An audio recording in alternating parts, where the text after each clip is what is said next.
खरं म्हणजे निवडणूक आयोगानं गुन्हेगारी स्वरूपाचं कृत्य केलेलं आहे आणि ते ऐकायला तयार नसतील तर त्यांना असं एकंदरीत सगळ्यांचं एकमत असं झालेलं आहे आमच्या पक्षाचं प्रमुख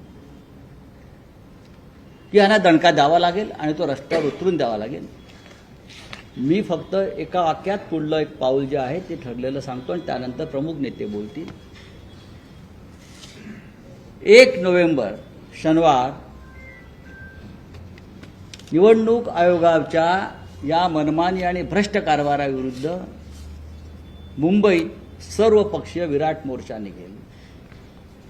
महाराष्ट्राच्या जिल्ह्यातून गावागावातून मतदानाचा अधिकार गमावलेले लाखो लोक इथे येतील आणि मतदारांची ताकद जी आहे ही देशाच्या पंतप्रधानांना, गृहमंत्र्यांना, निवडणूक आयोगांना दाखवली जाईल।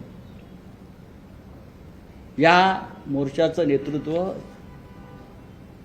माननीय शरद पवार साहेब, माननीय उद्धव ठाकरे साहेब, माननीय राज ठाकरे साहेब, काँग्रेस पक्षाचे ज्येष्ठ नेते आम्ही त्यांना निमंत्रण देऊ।